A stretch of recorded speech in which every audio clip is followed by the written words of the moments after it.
സന്ദർശകരെ കാത്ത് നെടുമങ്ങാട് തത്തംകോട്ടെ ജമന്തിപ്പാടം. നെടുമങ്ങാട് ബ്ലോക്ക് പഞ്ചായത്താണ് 2 ഏക്കറിൽ മനോഹരമായ പൂപ്പാടം തയ്യാറാക്കിയത്.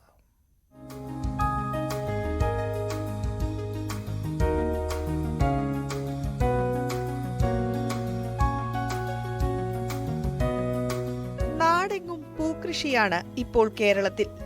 ജനപ്രതിനിധികളും കുടുംബശ്രീയുമെല്ലാം മത്സരിച്ച് കൃഷി നടത്തുന്നു.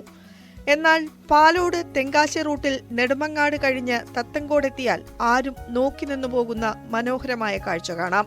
കുന്നിൻ ചെരുവിൽ 2 നിറങ്ങളിലെ ജമന്തിത്തോട്ടം.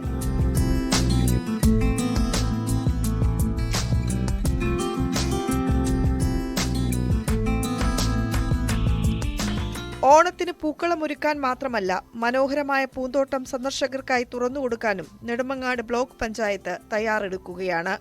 നമുക്കാവശ്യമായിട്ടുള്ള പച്ചക്കറികളും കിഴങ്ങ് വർഗ്ഗവും നമുക്ക് തന്നെ ഉൽപ്പാദിപ്പിക്കുക എന്നുള്ള ലക്ഷ്യത്തോടു കൂടിയിട്ടാണ് ഈ പദ്ധതി നെടുമങ്ങാട് ബ്ലോക്ക് പഞ്ചായത്ത് ആരംഭിച്ചിട്ടുള്ളത്. 2 മാസം മുമ്പാണ് കൃഷി ആരംഭിച്ചത്. നമ്മളിപ്പോൾ ചെണ്ടുമല്ലി ഇവിടെ കൊടുത്തേക്കുന്നത് ഹൈബ്രിഡ് തൈകളാണ്. അപ്പോൾ നമ്മുടെ പഞ്ചായത്തിന്റെ പൂവനി പുഷ്പകൃഷി പദ്ധതിയുടെ ഭാഗമായിട്ടും അതുപോലെ തന്നെ നെടുമങ്ങാട് ബ്ലോക്ക് പഞ്ചായത്തിന്റെ തരിശുരഹിത ബ്ലോക്ക് പഞ്ചായത്തിന്റെ ആ ഒരു പദ്ധതി, അതുപോലെ തന്നെ കൃഷി വകുപ്പിന്റെ വിവിധ പദ്ധതികളുടെയൊക്കെ ഭാഗമായിട്ടാണ് നമ്മളിപ്പോൾ ഇവിടെ കൃഷി ചെയ്തിട്ടുള്ളത്. നമ്മുടെ ആനാട് പഞ്ചായത്തിൽ നമ്മൾ ഏകദേശം 3 ഹെക്ടർ ഏരിയയിൽ ഈ ഒരു ചെണ്ടുമല്ലി കൃഷി ചെയ്തിട്ടുണ്ട്. ഓണം കണക്കാക്കിയാണ് നമ്മളിപ്പോൾ ഈ ഒരു കൃഷി ചെയ്തിട്ടുള്ളത്. ടൺ കണക്കിന് പൂ ഉൽപ്പാദിപ്പിച്ചെങ്കിലും ഇങ്ങനെ വിപണി കണ്ടെത്തൽ എളുപ്പമല്ല. പൂവിന് പുറമെ പച്ചക്കറിയും വാഴകൃഷിയും ഇവിടെയുണ്ട്. ന്യൂസ് 18 തിരുവനന്തപുരം.